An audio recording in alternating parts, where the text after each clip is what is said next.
A ideia aqui é dupla, né? É mostrar um pouco o que a gente faz e discutir o cenário. Não dá para dizer quem vai ganhar a eleição. Eu faço parte, como pesquisador, do Centro de Estudos de Opinião Pública da Unicamp, que é o CESOP. E o segundo ponto é o Observatório das Eleições, né? Que é um site que a gente organizou junto com mais 3 universidades, que a gente está produzindo análises de forma simples e didática para ajudar as pessoas na escolha das eleições. Produção do conhecimento e ciência política. Separei em 3 grupos, né? Primeiro seria o grupo das opiniões. Basicamente é o eu acho, tá certo? O que a gente faz conversando no bar, na festa, em qualquer lugar. Mas também as nossas opiniões, preferências políticas, ideológicas e tudo mais, que a gente vai discutir depois como isso impacta na nossa própria visão de mundo e nas escolhas eleitorais que a gente faz.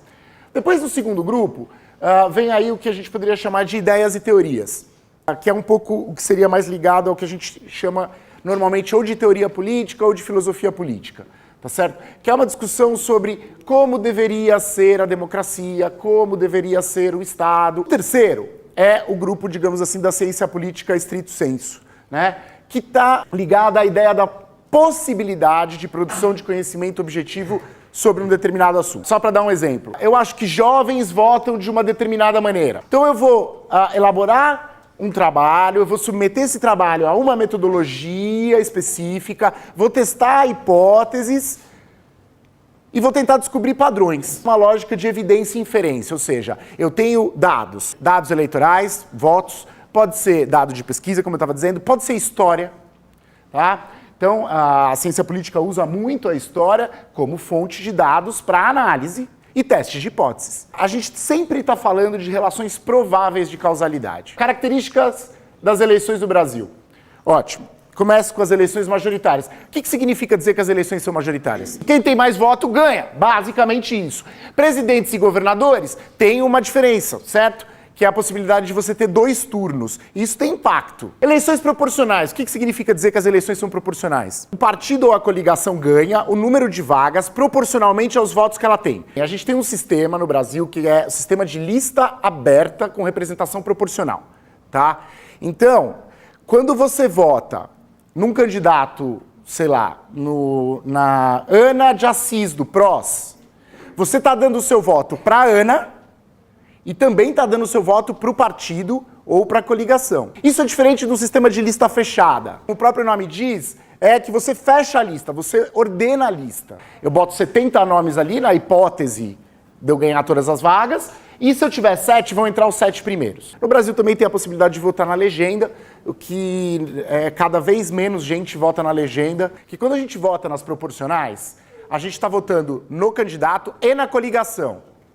E as coligações do Brasil não são muito lógicas às vezes. Então eu estou dando meu voto para uma pessoa, mas eu posso estar contribuindo para a eleição, né, de uma pessoa que não tem nada a ver com o que eu penso. E no Brasil a gente sabe que há uma correlação bastante forte entre dinheiro e voto. Quem gasta mais costuma ser eleito. Agora há um teto de gastos e há um fundo partidário. A gente tem uma legislação que diz, você tem que ter 30% de mulheres candidatas. Aí quando você vai ver os gastos de campanha, e muita gente faz isso, elas não gastavam nada.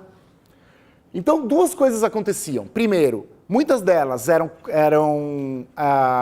aceitavam entrar só para cumprir a cota, e muitas delas entravam porque queriam competir e não tinham dinheiro. Então agora a legislação mudou de novo, né? Então 30% dos gastos tem que ser com candidatas mulheres. Aí a gente vai precisar ver se isso de fato vai acontecer, ou se muitas candidatas que são registradas vão ser usadas como laranjas. Elas recebem o dinheiro do partido e repassam para outros candidatos homens. Esses dados mostram que você tem aqui avaliação de governo, ou seja, a coisa racional funcionando, que você tem identidade política funcionando e que você tem contexto funcionando. Quer dizer, eu estar no Nordeste impactou. Qual é o impacto das redes sociais na eleição? Né? Eu acho que vai ser o maior de todos os tempos. 80% dos brasileiros têm acesso à internet. 20% não tem. E 20% é muita gente. E a televisão não. A televisão ela tem um impacto generalizado, né? E o rádio também. Com isso eu termino. Obrigado.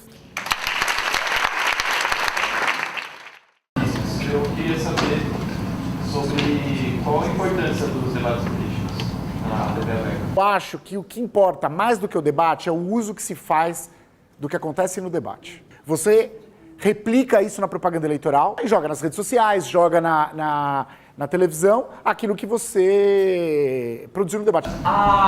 As notícias em si, as coisas que vêm do debate, pesa mais que a propaganda eleitoral, o que passa no jornal ou o que passa na propaganda? Pesa mais. Vamos lá. Então, se a gente pudesse fazer um ranqueamento, o que pesa mais é o que o jornal diz de fato. Segundo, spot. O spot que passa no meio da programação é mais importante do que a propaganda em si. Eu queria saber se uma grande quantidade, tipo 60%, voto branco ainda continua só sendo direcionado para o candidato com mais votos, sabe? Não existe, não entra no cômputo para nada.